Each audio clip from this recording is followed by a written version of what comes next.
नमस्कार, आप देख रहे हैं ब्लस्टर न्यूज टुडे और मैं हूं आपके साथ मानवी ठाकुर। शुरुआत करते हैं आज की खास खबरों से। देहरादून उत्तराखंड के एसएसपी प्रमेंद्र सिंह डोभाल ने कहा कि सुबह हमें थाना राजपुर क्षेत्र में रोड रेज के दौरान फायरिंग की घटना की सूचना मिली थी। फायरिंग में एक रिटायर्ड ब्रिगेडियर मुकेश जोशी घायल हो गए थे और उन्हें अस्पताल ले जाया गया, जहां उन्हें मृत घोषित कर दिया गया। मामले में जब एक पब की सीसीटीवी जांच की तो ये बात प्रकाश में आई कि 29 मार्च की रात को बिल में ज्यादा पैसे को लेकर उनके बीच में झगड़ा हुआ था और क्लब के लोगों ने उनके साथ मारपीट की थी और उसी का बदला लेने में यह घटना हुई। इसमें दोनों पक्षों को दोषी माना गया है। इसमें जो भी लोग प्रत्यक्ष या अप्रत्यक्ष रूप से शामिल हैं उनके खिलाफ कार्रवाई होगी। हमने 4 लोगों को गिरफ्तार किया है, जिसमें क्लब के मालिक संदीप को और दूसरे पक्ष से एक व्यक्ति आदित्य चौधरी को भी गिरफ्तार किया गया और उसके 3 साथी फरार हैं, उनको भी हम जल्द पकड़ लेंगे। घटना में शामिल दोनों गाड़ियां पुलिस के कब्जे में है। क्लब को सील कर दिया गया है। 112 के माध्यम से हमें एक सूचना प्राप्त हुई थी कि थाना राजपुर क्षेत्र में जोहड़ी गांव के पास में कुछ वाहनों के बीच में आपस में रोड रेज और फायरिंग की घटना प्रकाश में आई है। तत्काल एसओ राजपुर चौकी प्रभारी और बाद में एसपी सिटी और मेरे द्वारा भी मौके का मुआयना किया गया। उस फायरिंग की घटना में हमारे ब्रिगेडियर श्री मुकेश कुमार जोशी साहब की उस समय वहाँ घायल हो गए थे और उनको जब तत्काल हॉस्पिटल ले जाया गया, वहाँ उनको मृत पाया गया। वो सुबह मॉर्निंग वॉक पर निकले थे अपने साथियों के साथ में और इस बीच ये 2 गाड़ियों में सवार जो युवक हैं एक दूसरे पर फायरिंग करते हुए और रोड रेज के तहत पीछे से आए और उसी फायरिंग में उसी चपेट में आके उनकी मृत्यु हुई थी। तत्काल सभी पहलुओं को ध्यान में रखते हुए विभिन्न टीमों के माध्यम से घटना की विवेचना, घटना के पीछे के कारणों को जब हम लोगों ने जांचा, पहले जो ये फॉर्च्यूनर सवार जो साथी थे, जो लोग थे जो फॉर्च्यूनर में बैठे थे, इन लोगों से पूछताछ की गई तो उनके द्वारा एक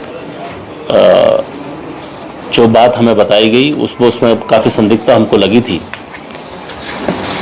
उसके बाद हम लोगों ने कोठाल गेट के पास में एक जैन जी पब एक खुला है, उसका जब सीसीटीवी फुटेजेस को देखा, उसे खंगाला तो ये बात प्रकाश में आई थी कि उससे एक दिन पूर्व 29 की रात को बिल को में ज़्यादा पैसे को लेके इनके बीच में एक जो झगड़ा हुआ था, उसमें जो क्लब के जो लोग हैं, क्लब के मालिक, मैनेजर और लोगों ने इनके साथ मारपीट की थी।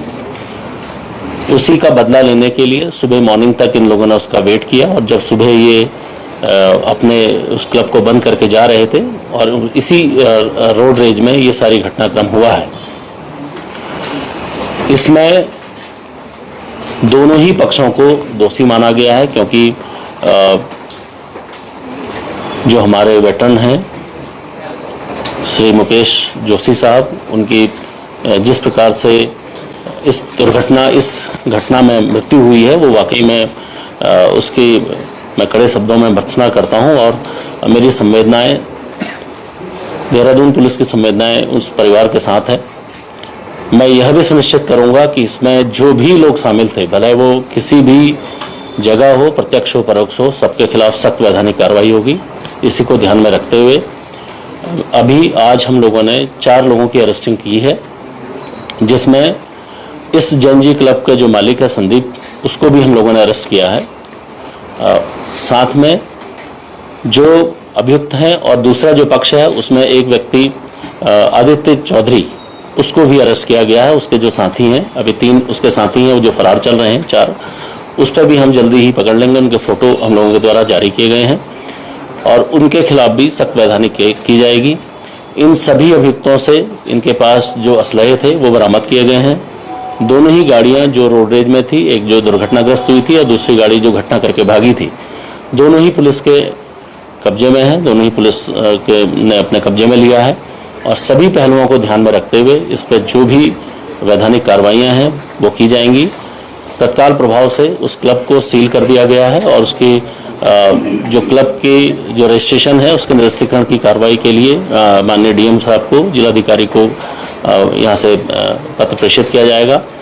इसके साथ ही मैं ये भी कहूँगा कि जो भी यहाँ पर पब में जो निर्धारित समय सीमा है, निर्धारित समय सीमा के बाद अगर कोई क्लब अब खुला हुआ पाया जाएगा, उसके खिलाफ सख्त वैधानिक कार्रवाई की जाएगी। इसमें किसी प्रकार का मेरे द्वारा यह भी निर्देशित किया गया है, जो संबंधित थाना प्रभारी हैं, सर्कल अफसर हैं, वो स्वयं रात के समय इस चीज़ को देखेंगे। निर्धारित सीमा के बाद या वहाँ पर कोई हुड़दंग की कोई स्थिति ऐसी बनती है और क्लब मालिकों द्वारा या उसके प्रबंधन द्वारा पुलिस को सूचना नहीं दी जाएगी, तो उनके खिलाफ भी सख्त वैधानिक कार्रवाई की जाएगी। तो इसमें पूरी जो ब्रीफिंग में ये मेरी जो हमारी संवेदनाएं हैं वो मृतक श्री मुकेश जोशी साहब के साथ, उनके परिवार के साथ हैं और इनके अभियुक्तों को सख्त से सख्त सजा दिलाने के लिए जो भी हमसे बन पड़ेगा हम उसे करेंगे। Thank you. इसमें वेपन बरामद हुए हैं, दोनों ही पार्टियों से जो वेपन हैं वो बरामद हुए हैं, बल्कि अभी हमारे जो अभी 4 अभियुक्त और अभी पकड़े जाने हैं। अब मुझे उम्मीद है जल्दी ही हम उन्हें भी पकड़ेंगे और उनसे भी हम लोग कार्रवाई करेंगे। नहीं, कोई भी लाइसेंसी नहीं है, सभी तमंचे या अन्य असले हैं इनके। ये पता चला है कि कुल कितने फायर हुए होंगे? देखिए, प्रत्यक्षदर्शियों या इनसे जो बातें हुई हैं उनसे करीब 8 से 9 फायर हुए हैं, जो अलग दोनों ही ओर से किए हैं। देखिए, जो घटना के समय में जो अभी तक हमारे पास जानकारी आई है, ये क्लब करीब 2 से 2:30 बजे के बीच तक खुला था। उसके बाद इन लोगों ने इसको, ये जो घटना है ये पूर्व से ही चली आ रही थी। उसके बाद सुबह करीब 3:30 पौने 4 बजे उसके जो नीचे जाके उस पर झगड़ा किया है। जो अभियुक्त है जिसके द्वारा जो स्कॉर्पियो एन गाड़ी में था, उसके साथ करीब पौने 4 बजे के आसपास नीचे उसकी गाड़ी को तोड़ा गया है, उसके साथ झगड़ा किया गया। उसके बाद ही ये घटनाक्रम फिर आगे बढ़ा है।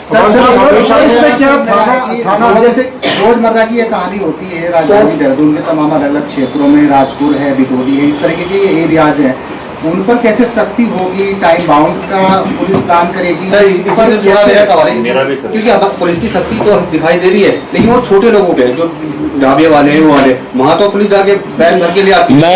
मैं ये आपके माध्यम से ये कहना चाहूँगा, निर्धारित समय सीमा के बाद अगर कोई क्लब खुला पाया जाएगा, उसके खिलाफ सख्त वैधानिक कार्रवाई की जाएगी। अगर किसी क्लब में कोई झगड़ा होता है, अगर वो रिपोर्ट नहीं किया जाएगा, तब भी उनके खिलाफ सख्त कार्रवाई की जाएगी। बिना नंबर प्लेट की थी तो इसमें नंबर था ही नहीं, या उस समय के लिए उसको बंद किया गया? नहीं, ये नई रजिस्ट्रेशन की स्कॉर्पियो है, नई अभी नई गाड़ी ये खरीदी गई है। उसमें जो रजिस्ट्रेशन नंबर है वो टेम्परेरी रजिस्ट्रेशन नंबर है। ये सभी लोग जो छात्र हैं, जो स्कॉर्पियो एन में, भले वो आदित्य चौधरी है या जो शशांक त्यागी है, ये सभी लोग यहाँ पर छात्र हैं और अब अलग अलग स्कूल्स में, अलग अलग कॉलेज में पढ़ाई करते हैं। पूरे शहर में जहाँ इंस्टीट्यूट हैं वहीं पर इस तरह की घटना देखी जा रही है कि जो यहाँ बच्चे पढ़ने के लिए आ रहे हैं, वो पढ़ने की बजाय क्रिमिनल जो एक्टिविटीज है उसमें है। सबसे बड़ी चीज है कि पुलिस सत्यापन चला रही है, लेकिन बड़ी संख्या में देखा जा रहा है जहाँ भी घटना हो रही है वो असले से नीचे नहीं हो रही, हर जगह गोली चल रही है। तो इसको लेकर आप लोग किस तरीके से करेंगे? देखिए, पुलिस, मैं कोशिश करूंगा कि पुलिस का जो कार्य है वो अपने तरीके से भली भांति हो, लेकिन ये एक बहुत ही बड़ा वाइड एक पहलू है। इसमें न सिर्फ पुलिस की ही बल्कि उनके परिवार की, समाज की और स्कूल कॉलेजेस की भी अपनी जिम्मेदारियां तय हैं।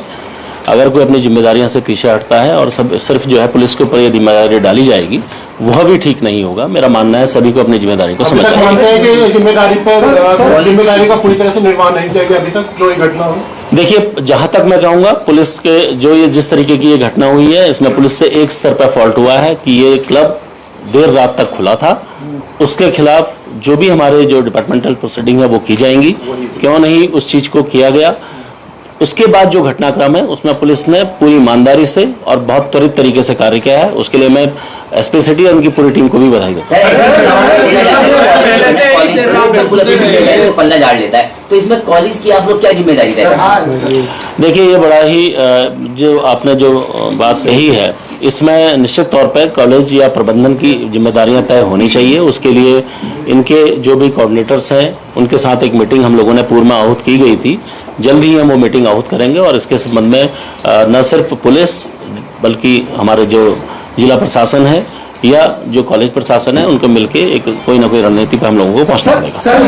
मैडम वहाँ पे टिकट नहीं थी, कुछ नहीं थी, मतलब इस तरह का कुछ है कि हम, क्योंकि वो एरिया ऐसा है ना कि देखिए, पुलिस की जो जहां तक बात है, पुलिस अपने संपूर्ण संसाधनों, संपूर्ण लॉजिस्टिक के साथ जितना हमसे महत्वपूर्ण ड्यूटियां हो सकती हैं हम लोग करते हैं। ऐसा नहीं है कि चेकिंग नहीं हो रही है, चेकिंग हो रही है, चेकिंग हम लोग करते हैं, लेकिन कुछ पॉइंट्स ऐसे हैं जो निश्चित तौर पर छूट जाते हैं और ऐसे ही जगह पर ये घटनाएं हुई हैं।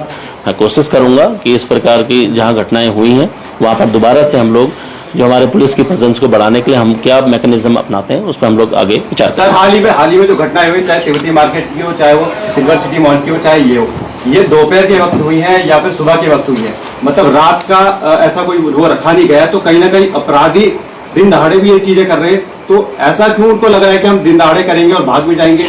देखिए, पहली बात, जो लोगों ने ये घटना की है उनका पूर्व में कोई आपराधिक इतिहास नहीं है। वो सभी लोग छात्र हैं या होटल या अपने रेस्टोरेंट चला रहे हैं, उनके द्वारा ये घटना की जा रही है। निश्चित तौर पर समाज के सभी पहलुओं को इस पर सोचने की जरूरत है, क्योंकि पुलिस अपराधियों का पीछा कर सकती है, एक आम आदमी का पीछा नहीं कर सकती। तो हम लोग अपनी ओर से संपूर्ण जो हमसे जो दायित्व है, उसके बाद जो ये घटना हुई है उसके बाद पुलिस ने अपना काम बखूबी कर रही है। और मैं आपको ये बिल्कुल आश्वस्त करना चाहूंगा कि इसमें जो भी लोग सम्मिलित हैं सबके साथ सख्त वैधानिक कार्रवाई। 4 लोगों की गिरफ्तारी की है, 4 लोगों की कुल लोग कितने थे इसमें भी फरार कितने हैं? इसमें 4 लोग फरार है। पीछे